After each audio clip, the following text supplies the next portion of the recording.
짜잔.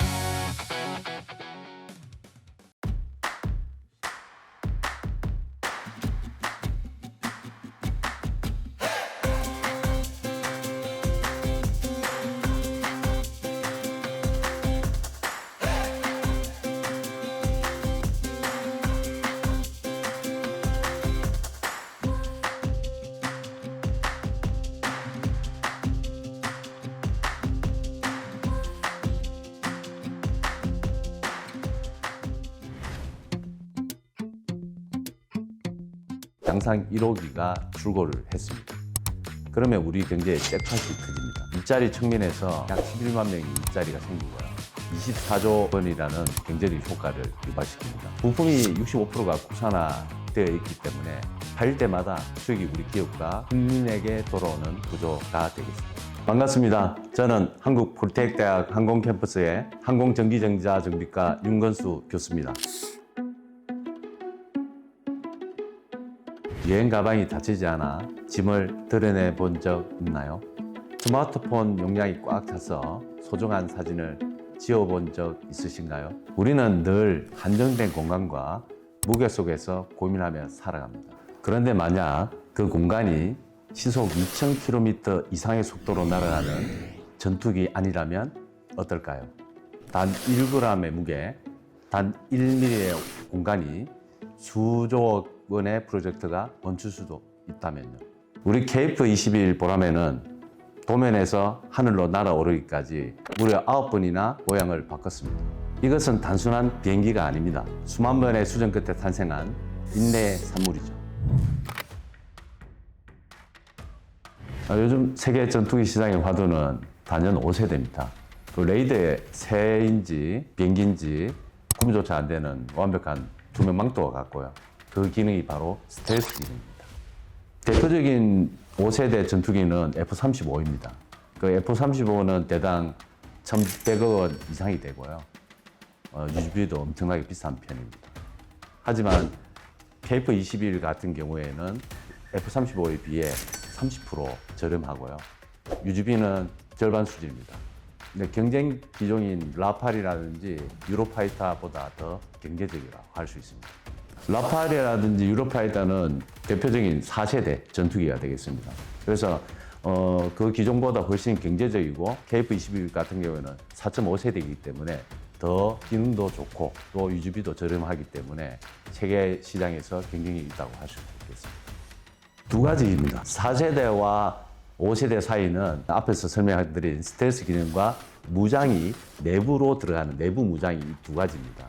그래서 KF-21 같은 경우에는 이미 스텔스형으로 기체를 설계를 했습니다. 그래서 도로 기술이 발전하게 되면 5세대로 발전할 수 있는 근거가 되기 때문에 4.5세대라고 할 수가 있습니다. 그래서 2032년부터 5세대를 가기 위한 스텔스 기능과 내부 무장을 하는 사업으로 진행 예정에 있습니다. 저희 나라는 기존에 F-15와 F-16과 같은 4세대 전투기를 개조 개발한 경험이 있습니다. 여기서 스텔스 기능과 앞에서 말씀드린 내부 무장만 장착을 한다면 충분히 5세대 전투기를 개발할 수 있는 충분한 잠재력을 갖고 있다고 얘기할 수 있습니다. KF-21 양산 대수는 그 전투기는 25년 걸린 거는 개발, 선행 연구 개발, 그다음에 본 개발 때문에 25년이 걸립니다. 개발되고 나서 지금 F4, F5를 대체하는 120대 분량의 KF-21을 양산해서 공군에 납품을 해야 됩니다. 그래서 4년간 한 40대 정도 되니까 연간 10대 정도, 물론 그 카이에 생산하는 그런 스케줄에 따라 틀리지만 계획상에서는 1년에 한 10대 정도라고 보시면 될 것 같습니다. 네, 맞습니다. 5세대 이후로 6세대는 멈티라고 합니다. 유무인 복합 체계입니다. 원래 그 전투기가 유인기를 하나 타고요. 그 내부에 무인기들이 여러 대가 장착되어 있어가지고 무인기도 같이 협업해서 작전을 수행하는 여러 단계가 바로 6세대 전투기라고 보시면 됩니다. 물론 여러 가지 기능이 포함되어 있겠지만 제일 중요한 거는 유무인 복합 체계, 멈티라고 합니다.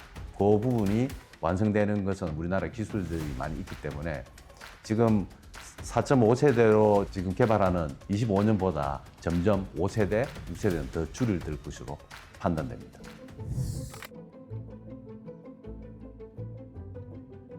그런데 의문이 드실 겁니다.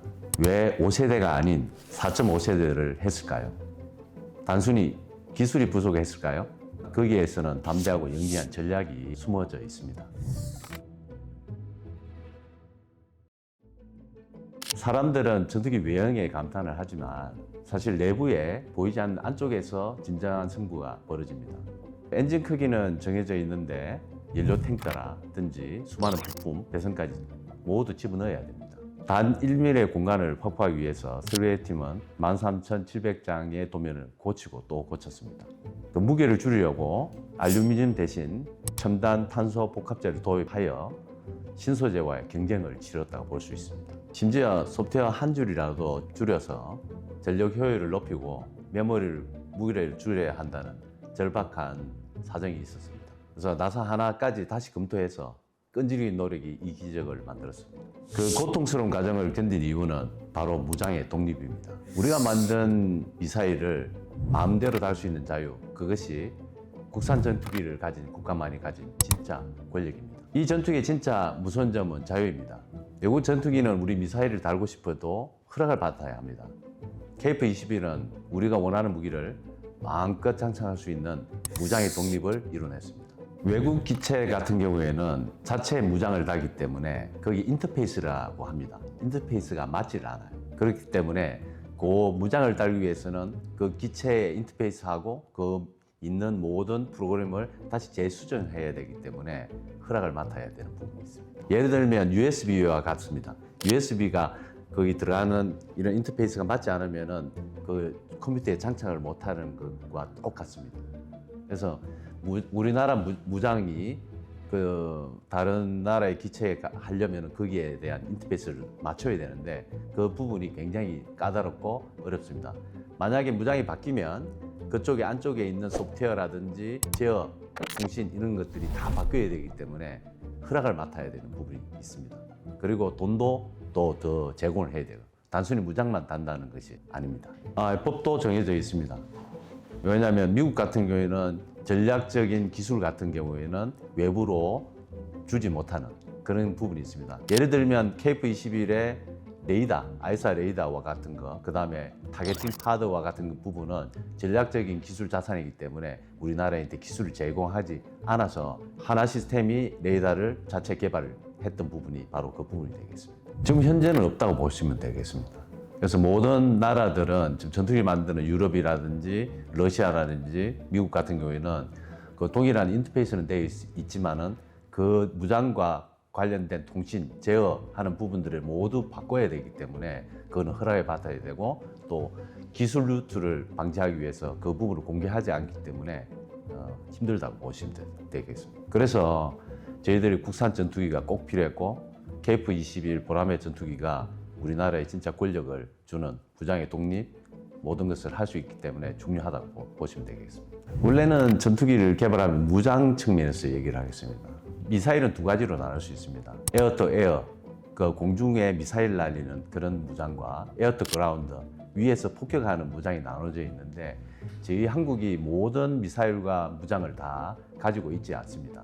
그래서 외국에서 미국이라든지 유럽에서 이 미사일과 에어 투 그라운드 폭격하는 폭탄을 수입을 하는데 블랙1 같은 경우에는 KF-21의 기체에 에어 투 에어 미사일을 장착을 해서 납품하는 그 기간이 바로 블랙1이 되겠고요. 블랙2는 에어 투 그라운드, 폭격하는 무장이 장착된 상태에서 납품하는 KF-21의 에어 투 에어 미사일, 그 다음에 에어 투 그라운드 미사일, 폭탄까지 다 장착된 그런 스케줄을 잡은 이유가 바로 여기에 있습니다.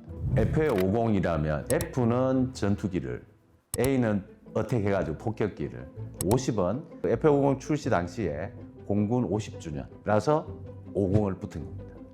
한국형에서 K를 붙은 겁니다. 뒤에 붙는 21 부분은 최초 비행 행사를 했던 게 21년입니다. 그래서 KF-21이라고. 사실은 K를 붙느냐 마느냐는 원래는 수출을 감안했을 때는 앞에 K를 붙지 않습니다. F-21을 해야 되는데 우리는 한국형으로 처음 개발한 전투기 때문에 앞에 상징적으로 K를 붙은 겁니다. 그 2026년 3월 25일 양상 1호기가 출고를 했습니다.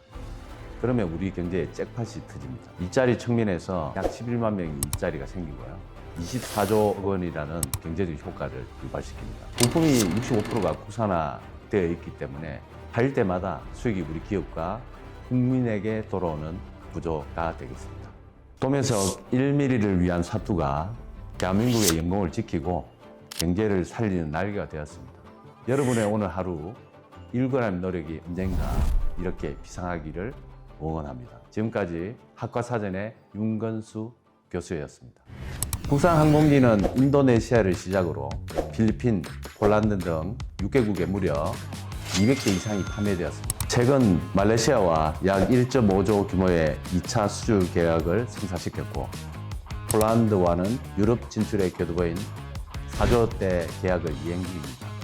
바이오보로 K방산의 정성시대이죠. 반갑습니다. 저는 한국폴테크대학 항공캠퍼스의 항공전기전자 정비과 윤건수 교수입니다. 지난 회차에서는 KF21에 대해서 간략적으로 살펴를 봤습니다. 이번 회차에서는 우리나라의 가장 중요한 K방산에 대해서 해외 사례, 그 다음에 지금 우리가 헤쳐나가야 될 문제점, 그런 부분을 여러분들과 같이 논의하면 좋겠습니다.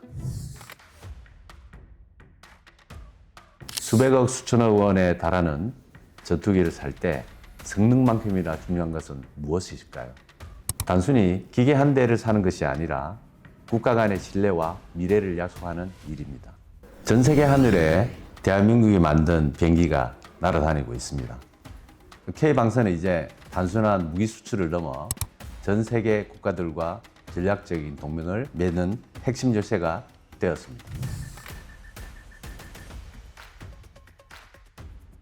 국산 항공기는 인도네시아를 시작으로 필리핀, 폴란드 등 6개국에 무려 200대 이상이 판매되었습니다.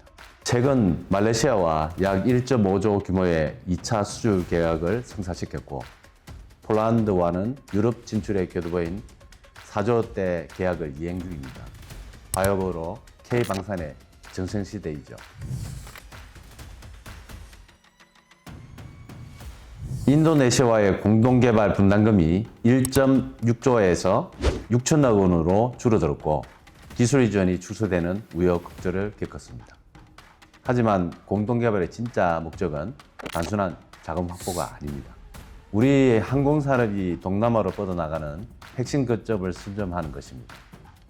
게다가 필리핀의 재구매 사례처럼 기차만 파는 것이 아니라 끝까지 책임지는 후속 지원, 쉽게 말씀드리면 정비, MRO뿐만 아니라 부품 공급망과 조종사 교육까지 포함되는 이른바 K-서비스가 신뢰의 핵심입니다. 그 전투기는 단순히 기체만 납품하는 게 아닙니다. 거기 포함된 그 조종사 교육하는 훈련 체계, 그다음에 무기 체계, 정비 체계가 모든 포함이 됩니다. 그래서 전투기가 만약에 100억 원대라고 하게 되면 그런 무장, 그다음에 훈련 체계, 조종사 교육 뭐 이런 것들 다 포함해서 정비까지 다 포함해서 그 규모는 한 10배 수준이 됩니다. 그래서 이 부분이 실제 기체를 파는 것보다 더 많은 부분을 차지하기 때문에 굉장히 유망하다고 볼 수가 있습니다. 동남아 같은 경우에는 직접 갈 수가 있고요. 먼 지역 같은 경우에는 이 전투기를 분리해서 배로 가서 하는 두 가지 경로가 있습니다.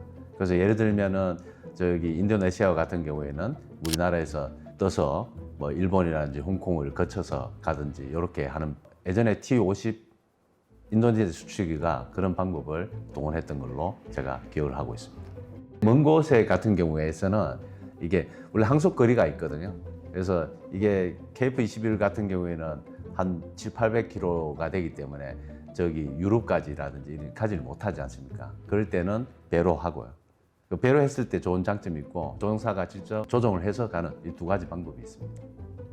이건 전략 자산이기 때문에 각 나라별로 그 미군 같은 경우도 우리나라에 그 욕촌지가 있지 않습니까? 그런 곳을 거쳐서 가기 때문에 문제가 없습니다. 군 공항을 거쳐서 가기 때문에 문제가 없다고 봅니다. 일반 공항에서는 이런 저기 전투기라든지 이런 방산에 해당되는 이런 비행기가 그 일반 비행기에서는 착륙할 수가 없습니다. 공항법에 의해서.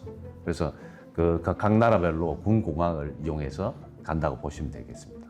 예, 기존에 가장 유명한 요격용 미사일은 미국이 보유하고 있는 패트리어트 요격 미사일이 되겠습니다.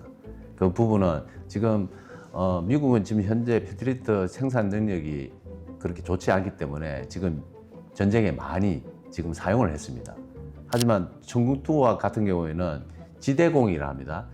지상에서 날아오는 미사일을 요격하는 그런 무기가 되는데 90% 이상의 그 요격 성능을 발휘하고 있고 그 패트리어트에 비해서 한 절반 수준으로 쌉니다. 그리고 지금은 우리 LG 넥슨에서 그 부분을 많이 보유하고 있기 때문에 지금 중동 국가에서 구매하려고 굉장히 노력을 하고 있고 지금 협상 중이고 또 수출 협상도 다 계약도 한 상태로 알고 있습니다. 아무래도 전쟁 때문인데요. 예를 들면 장갑차 같은 경우, 탱크 같은 경우에도 예전에는 유럽 등 국가들이 많이 생산을 했습니다. 근데 전쟁의 2차 대전 이후로 전쟁이 없었기 때문에 이런 생산 시설들이 다 없는 상태입니다. 그런데 우리는 지금 전쟁 중단 국가고 탱크부터 전투기, 그다음에 다양한 폭탄들을 미리 많이 보유하고 있어야 되기 때문에 자체 생산할 수 있는 그런 공장이라든지 이런 것들 시설이 잘 되어 있습니다. 그래서 당장 유럽과 미국 같은 경우에서 이런 것들을 다 생산하려면은 당장 공장이라든지 그런 시설이 없는 상태입니다. 그래서 우리나라는 전쟁 중인 국가이기 때문에 이런 시설이 다 되어 있고 그런 능력이 다 갖춰 있기 때문에 K방산이 바로 전성시대가 온 것 같습니다. 지금 현재는 F-50 같은 경우는 지금 유럽에 수출을 하고 있는 상태고요. KF-21 같은 경우는 현재 우리가 양산을 처음 시작을 했기 때문에 지금 사우디아라비아, UAE 같은 나라에서 KF-21을 구입하려는 그런 협상 중에 있는 상태입니다. 그래서 KF-21 같은 경우는 앞에서도 말씀드렸다시피 유로파이터, 그 다음에 나팔보다 뛰어난 성능을 발휘하기 때문에 앞으로도 수출 길은 열려 있다고 볼 수가 있겠습니다.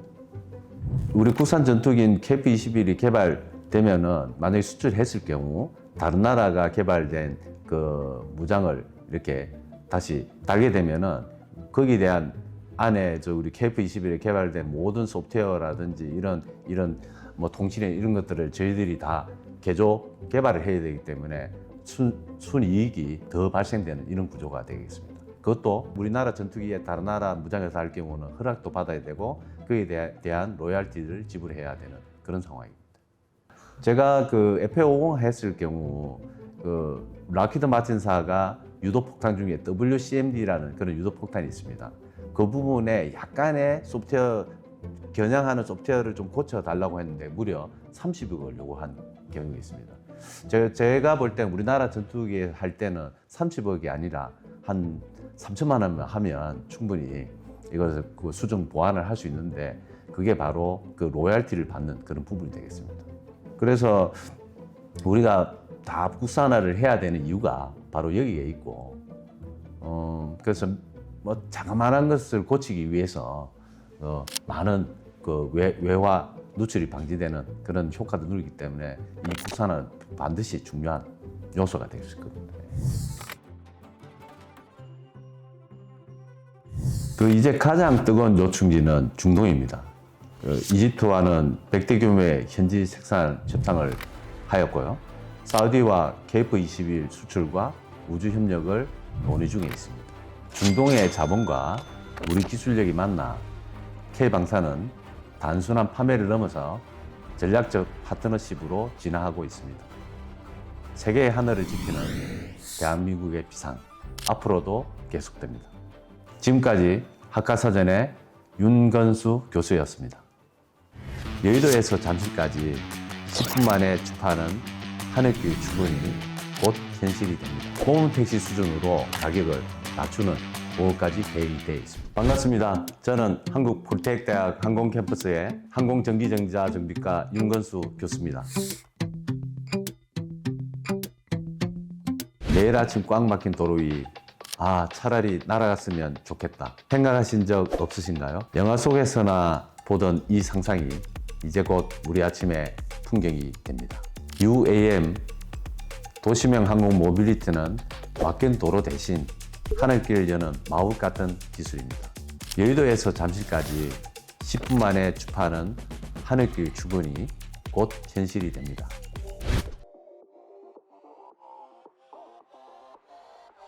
사람들이 그 UAM이라 하면 굉장히 어렵게 생각합니다. 그 어반 에어 모빌리티라는 그런 용어인데요. 그 자동차가 하늘로 난다고 보시면 됩니다. 그래서 전문 용어로서는 도시명 항공 모빌리티라고 얘기를 하고요. 이 UAM의 목적은 단 하나입니다. 우리가 교통 정체가 너무 심하기 때문에 도심에서 이 하늘길로 출근길을 열겠다. 이런 게 가장 핵심 기술이라고 보시면 되겠습니다. 차이점은 있습니다. 헬기와 UAM의 가장 큰 핵심 기술은 수직 이착륙 기술입니다. VTOL이라 하는데요. UAM 같은 경우에는 헬기와 다르게 100% 전기 엔진으로 운행을 하게 됩니다. 그래서 전기 엔진을 운행하게 되면은 소음이 헬기에 비해서 10분의 1 수준이고요. 그래서 운항할 때 아주 소음이 적고 이런 부분이 다르다고 보시면 되겠습니다. VTOL이 수직 이착륙인데 앞에 E를 일렉트릭 붙여서 eVTOL이 바로 핵심 기술이 되겠습니다. 물론 드론도 eVTOL이지만 이 드론은 그렇게 큰 기체가 아니고 UAM은 사람을 이렇게 태워서 하는 중량이 많은 기체이기 때문에 그래서 여기에서 가장 큰 중요한 기술이 바로 eVTOL 전기식 수직 이착륙 기술이 되겠습니다. 지금 우리나라는 지금 목표로 하는 게 5인승을 목표로 하고 있습니다. 그래서 2030년까지는 조종사 같이 있기 때문에 4명이 같이 승객이 탈 수가 있고요.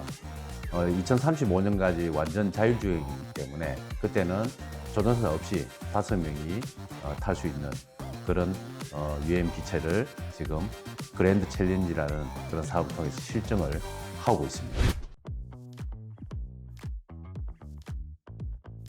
제가 알기로는 인천에서 서울까지 현재 원래 비행체가 10매덕 되기 때문에 현재 한 20만 원 넘게 드는 걸로 알고 있습니다. 그래서 점점 그 부분은 초기에 잡은 경제적인 누림이고 그래서 점점 이 기체가 지금 많이 발전하고 있기 때문에 단가도 떨어지게 되면은 지금 현재 모범 택시 수준으로 그 가격을 낮추는 그것까지 계획이 되어 있습니다. 그래서 지금 모범 택시 수준으로 빠르게 이렇게 이동할 수 있는 그런 이동 수단이 될 것으로 봅니다. 당연히 필요합니다. 그게 버티포트라고 하는데요. 현재 헬기 같은 경우에는 어떤 너무 소음이 크고 바람도 많이 일기 때문에 특정한 승강장이 필요한데 이 UAM 같은 경우에는 전기 엔진을 하기 때문에 아파트 옥상이라든지 전용 승강장에서 바로 이용할 수 있습니다. 도심에서. 그래서 그게 큰 장점이라고 보시면 되겠습니다. 네, 이 지금 기체는 지금 개발하고 실증 단계에 있고요. 그래서 키아스트라고 해서 한국안전기술원에서 이 부분에 대해서 항공법을 지금 제정하고 있고 그에 대해서 안전 기준을 지금 잡고 있는 상태가 되겠습니다. 그에 대한 관련 R&D 연구도 많이 진행되고 있고요. 그래서 저희들이 안전도 중요하고 앞에서 관련 법안들이 지금 제정되고 있기 때문에 한 2028년에 바로 시행할 수 있는 그런 단계로 계획되고 있습니다. 실제로는 있는 로드맵을 잡았었는데 실제로는 올해 2026년에 바로 운행이 해야 되는 부분이 있습니다. 그런데 지금 가장 실제로 실증을 하기 위한 2군데가 있었는데 첫 번째는 인천공항에서 우리 서울로 오는 부분, 그 다음에 제주도에서 운행하는 부분이 있었는데 대통령실이 용산으로 이전을 하는 바람에 안전을 위해서는 한강을 따라서 이렇게 운행을 해야 되는데 용산은 국가 대통령이 머무는 장소이기 때문에 공력을 확보하는 부분에서 한강이 이렇게 덜한 부분이 있습니다. 그래서 안정성 확보 때문에 그 2028년으로 이동한 부분이 되겠고요. 좀 한 2년 딜레이 되었다고 보시면 되겠습니다.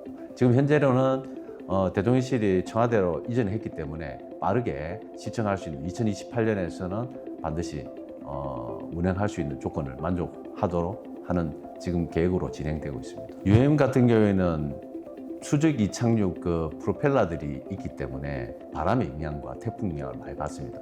그래서 그 조건보다 더 좀 타이트하게 그리고 좀 좁혀서 그 안전이 중요하기 때문에 태풍이라든지 비바람이 많이 불 경우에는 기존의 비행기보다 더 축소 운영이 된다고 보시면 되겠습니다. 지금 UAM 기술은 세계적으로 볼 때 세 가지 기술이 있다고 보면 됩니다. 많은 기술 중에 우리 드론처럼 멀티콥터 형식이 있고 위로 올라가는 힘을 하는 양력 프로펠러, 추력 프로펠러를 동시에 갖고 있는 리프트 크루즈 방식이 있고 하나의 프로펠러로 양력과 이렇게 90도로 해서 추력까지 하는 벡터 스러스트 방식이 있습니다. 그래서 이 방식이 가장 기술 난이도가 높고요. 그런 게 지금 현재 세계적으로 가장 중요한 기술이 되겠습니다. 그래서 그거를 다 묶어서 AAM 해가지고 어드밴스 에어 모빌리티 해서 미래형 항공 모빌리티 이렇게 발전하고 있습니다.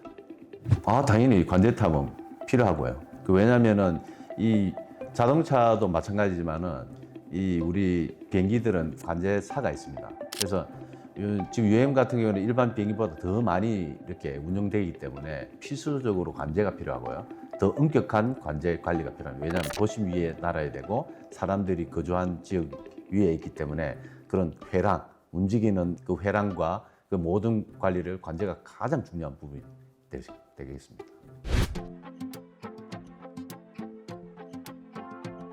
지금 우리나라는 그랜드 챌린지라는 실증 사업을 통해서 차근차근 완벽을 기하고 있습니다.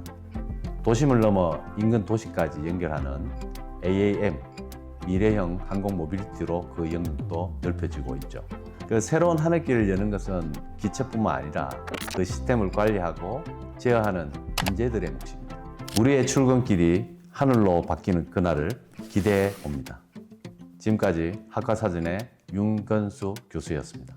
항공기 MRO에 필요한 국부 유출이 매년 2조 원에 달합니다. MRO 전기를 여기 사천 지역에서 다 수용을 할 수 있기 때문에 우리 사천 지역이 동북아의 MRO 허브가 될 가능성이 높다고 할 수 있습니다. 반갑습니다. 저는 한국 폴테크대학 항공캠퍼스의 항공전기전자 정비과 윤건수 교수입니다. 사회차에서는 항공에서 가장 중요한 부분이 기체를 정비하는 부분이 되겠습니다. 전문 용어로는 항공 MRO에 대해서 살펴보도록 하겠습니다. 여러분들이 항공 MRO라고 하면 굉장히 생소하실 겁니다. M은 메인테넌스라 해서 유지를 얘기를 하고요. R은 리페어를 해서 수리, O는 오버홀해서 완전 분해, 조립을 나타냅니다. 자동차를 비유해서 쉽게 말씀드리면 메인터넌스 유지 같은 경우에는 엔진 오일을 가는 부분이 되고요. 리페어는 전자장비라든지 어떤 기계 부속품이 고장나면 바로 바꿔주는 수리를 얘기합니다. 그리고 오버홀은 엔진 같은 경우에는 5년에서 한 10년 정도 완전히 분해 조립해서 다시 이렇게 만들어야 됩니다. 그래서 분해 조립해서 다시 만드는 부분이 오버홀이 해당되겠습니다. 지금 현재 저희들 항공기 MRO에 필요한 국부 유출이 매년 2조 원에 달합니다. 그 중에 저희들이 한 30%만 지금 사천 지역, 그 다음에 인천, 그 다음에 김해에서 군수와 민수를 지금 담당하고 있고요. 그래서 엄청나게 큰 부분이라고 보시면 되겠습니다. 그래서 지금 현재 군수 부분은 한국항공서비스라는 사천에 있는 회사가 좀 담당을 하고 있고요. 그 다음에 민항기 부분은 대한항공 김해, 그 다음에 인천공항에서 그 민항기 부분을 MRO를 담당하고 있습니다. 그래서 2026년도에 사천 산업단지공단에 지금 MRO를 위한 단지가 조성되어 있습니다. 그래서 그 부분이 되면은 향후 30%에서 60% 정도 저희들 항공 MRO에 대한 유출을 방지할 수 있는 그런 기반을 마련되어 있다고 보시면 되겠습니다. 사천에 지금 기존에는 사천 단지가 조성하기 전까지는 군용 항공기에 대해서 MRO를 집중했었는데 이제는 민항기 부분이 굉장히 많은 부분을 차지합니다. 그 부분이 한 40% 이상을 차지하기 때문에 전체 중에 그 부분을 지금 정비를 할 수 있기 때문에 종합병원이 되는 거하고 같은 효과를 발휘한다고 보시면 되겠습니다.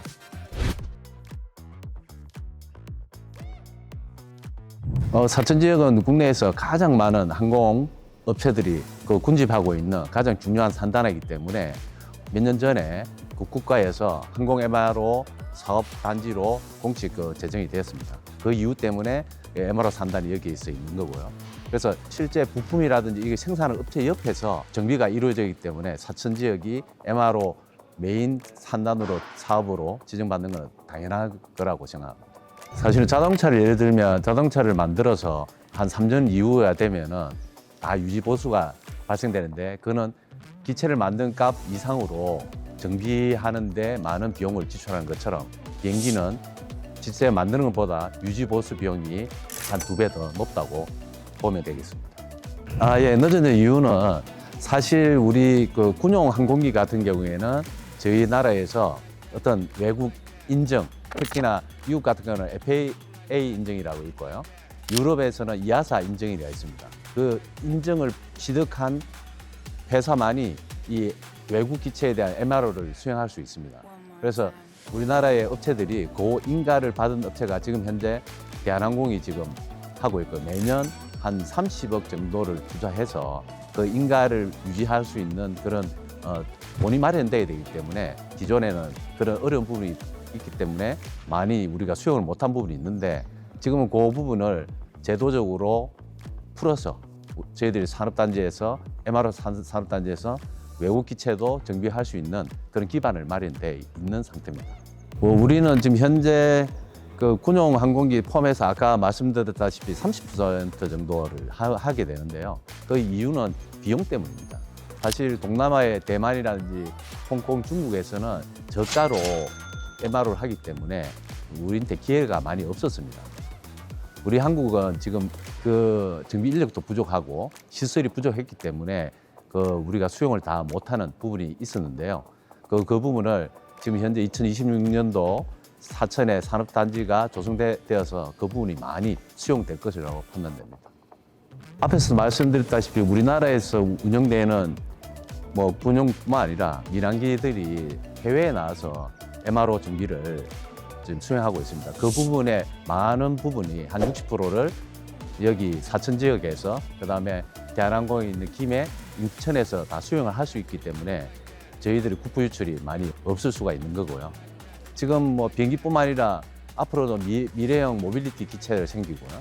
또 우주항공청이 이쪽에 사천 지역에 오면서 우주 기술이라든지 발사체 이런 부분도 우주까지 해당되는 MRO가 나중에 활성화될 것입니다. 그래서 우리 사천 지역이 동북아의 MRO 허브가 될 가능성이 높다고 할 수 있습니다. 이건 당연한 얘기입니다. 우리나라도 지금 MRO 정비할 수 있는 인프라를 지금 구축했지만 구축하기 전에는 홍콩, 중국, 대만에 저희들이 가서 정비하듯이 항공기는 매년 1, 2년마다 상시 정비를 해야 되고요. 그 다음에 6년에서 10년이 지나면은 중정비라고 한 몇 개월 동안 정비를 해야 됩니다. 그런 정비 요소들이 다 이제 사천에서 할 수 있는 그런 지금 시기가 왔다고 볼 수 있습니다.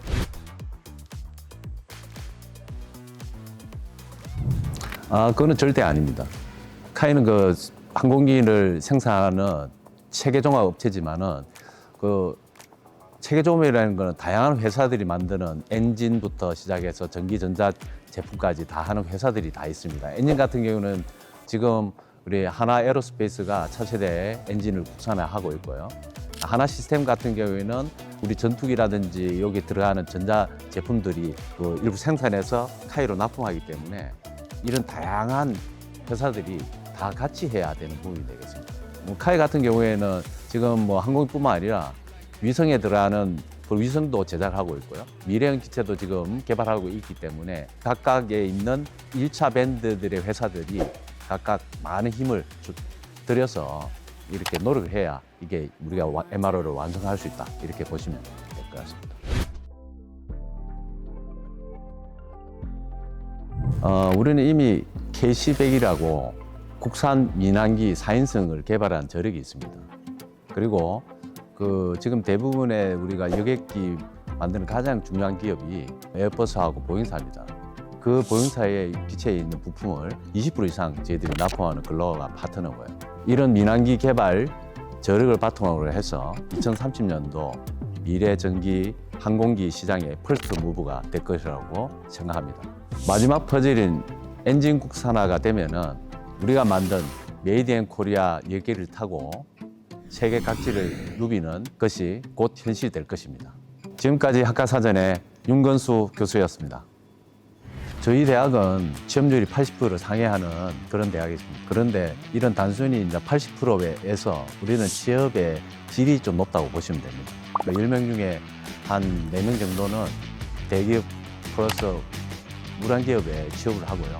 카이에서 있는 소프트웨어 팀에 제 제자들이 가서 2~3명 정도가 실제 KF21 개발에 참여하고도 있습니다. 반갑습니다. 저는 한국폴리텍대학 항공캠퍼스의 항공전기전자정비과 윤건수 교수입니다.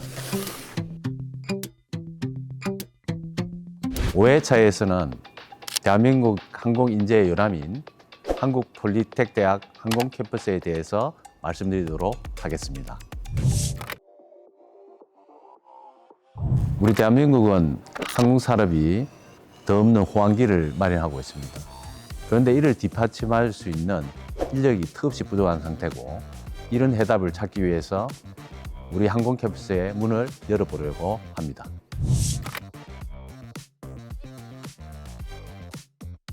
예, 저희 학과는 앞에 명칭에 따라 항공전기전자정비과입니다. 항공기의 한 70% 이상의 비용이 해당되는 부분이 전기전자 장비가 되겠습니다. 그래서 우리는 이 정비과인데 전기전자 장비에 대해서 그 정비를 하는 뿐만 아니라 개발까지 담당할 수 있는 그런 교육 커리큘럼을 유지하고 있다. 그래서 소프트웨어 코딩을 담당하고 있고, 한 교수님은 하드웨어를 담당하면서 시스템을 만들 수 있고요. 그다음에 우리 국토교통부의 표준 정비 장비들을 우리가 보유하고 있습니다. 그래서 각각의 화면이라든지 그런 레이더라든지 이런 조종기에 대한 정비를 할 수 있는 그런 장비가 구축된 상태고, 거기에 대한 교육을 실시하고 있다, 이렇게 보시면 될 것 같습니다.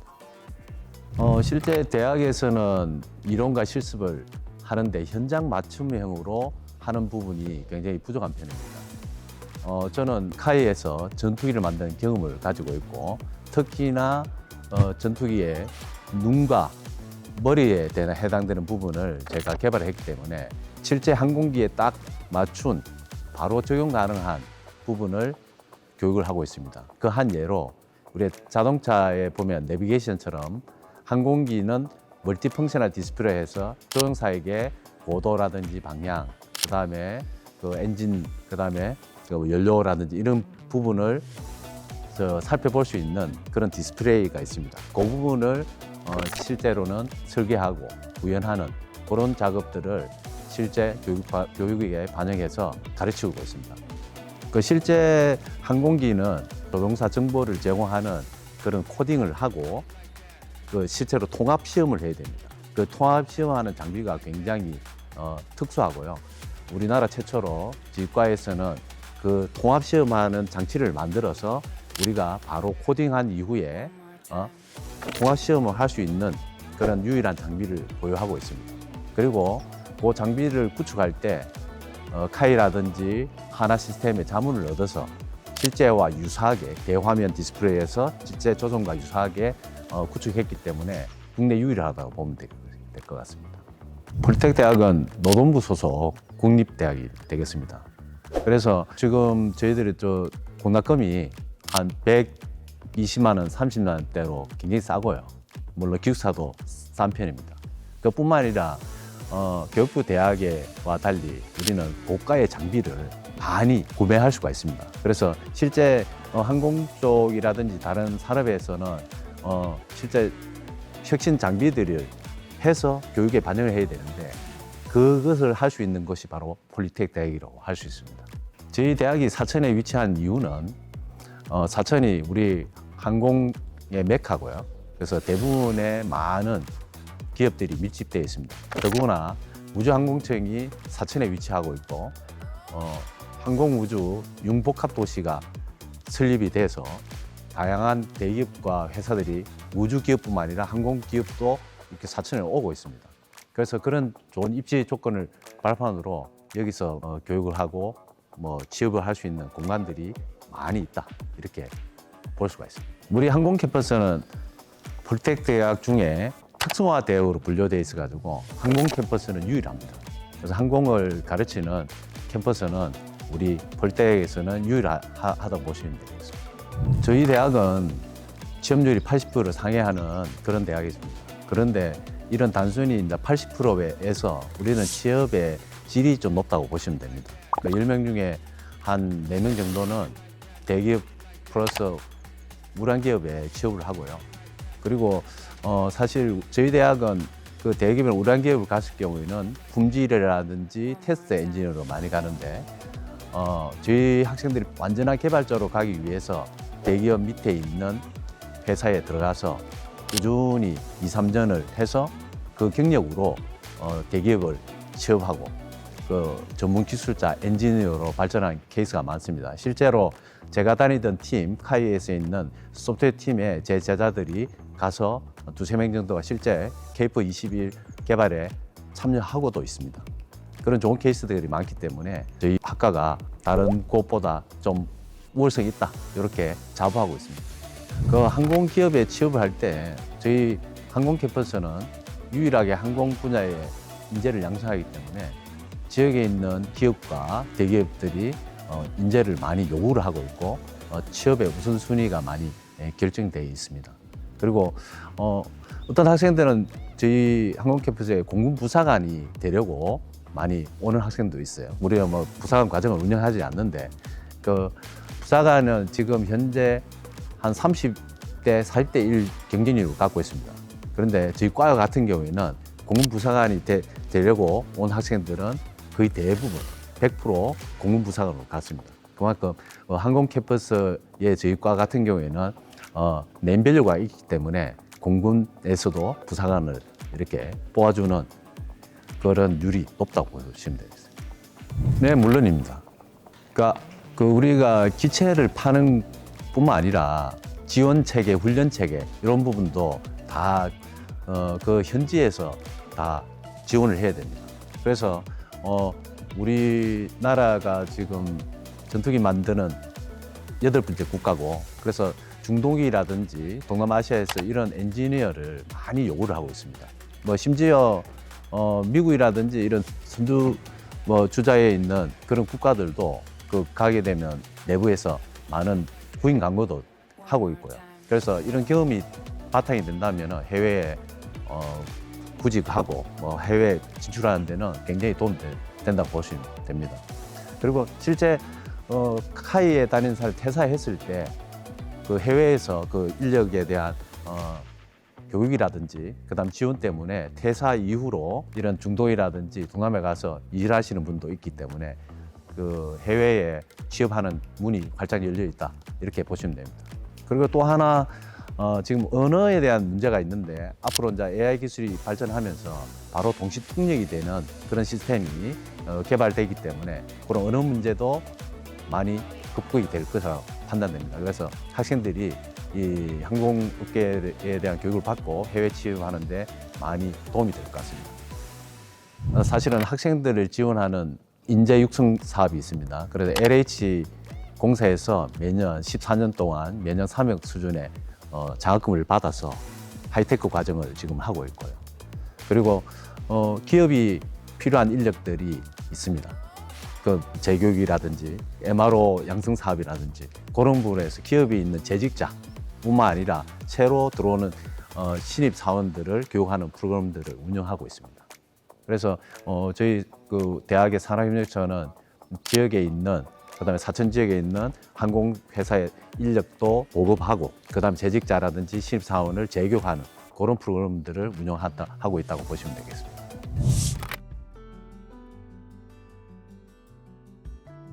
취업은 결과일 뿐입니다. 우리는 항공 전문가로서 자긍심을 가질 수 있는 단단한 기초를 만들어내는 곳입니다. 항공산업의 인력난 그 파고를 넘을 열쇠는 바로 이곳입니다. 대한민국 항공을 이끌 미래의 주인공은 바로 당신입니다. 지금까지 학과사전의 윤건수 교수였습니다.